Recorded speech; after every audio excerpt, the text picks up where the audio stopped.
Hello guys, WBP এবং KP যে পরীক্ষা আছে সেই পরীক্ষাতে এই ধরনের কোশ্চেন বেশি দেয়।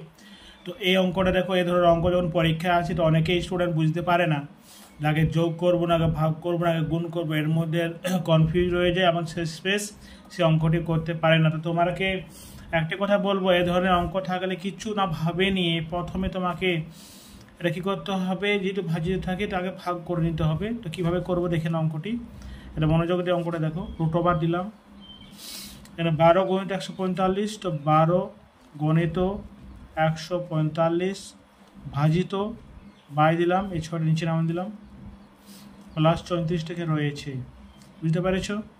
তারপরে 6 দুগুণে 12, 2 আর 2কে যদি আমি এর সাথে গুণ করে দিই তো আমার সেখানে কত হয়ে যাবে? 290 যুক্ত কত, এটা 34, এটাকে যোগ যদি করে দিই তাহলে হবে 324।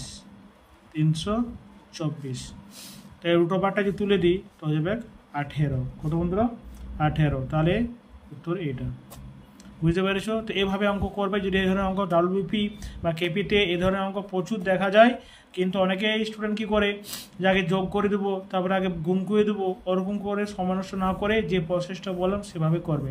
আর একটি অঙ্ক, যে অঙ্কটা দেবো সেই অঙ্কটা তোমরা যদি কেউ এনি স্টুডেন্ট যে কোনো নিয়ম যদি করে আমাকে দেখাও তো মানবো। দেখে নাও, দেখো বন্ধুরা, এটা যদি সরলের মান বের করতে হবে, 10 + 10 ভাজিত 10 - 10 × 10, এটার উত্তর আমি বলে দিচ্ছি তোমার কি 10 হবে। কত হবে? 10 হবে। এর উত্তর কত হলো? 10। তো এইটি যেভাবে যে কোনো নিয়মে যে কোনো ফর্মুলায় তোমরা আমাকে 10 করে দেখাও, আমি মানে নেব তোমরা অঙ্ক ভালো জানো।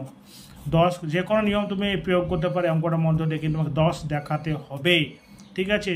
যারাই 10 দেখাবে তারা ভেবে নেবে ডাব্লিউবি কনস্টেবল আর কেপি কনস্টেবল তারা 100% প্রিপারেশন হয়েছে।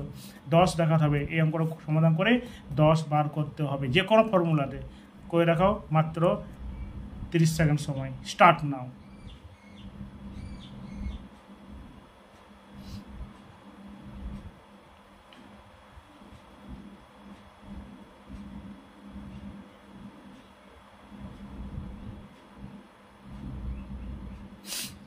অঙ্কটা করতে থাকো, যে কোনো ফর্মুলা করতে পারো, 10 বার করতে হবে, যে কোনো ফর্মুলা করতে পারো 10 বার করতে হবে। ওকে ওকে বন্ধুরা, আজকে এটুকু থাকলো। যদি ভিডিওটা ভালো লাগে চ্যানেলকে সাবস্ক্রাইব করবে, লাইক করবে, বন্ধুদের শেয়ার করবে। জয় হিন্দ, বন্দে মাতরম।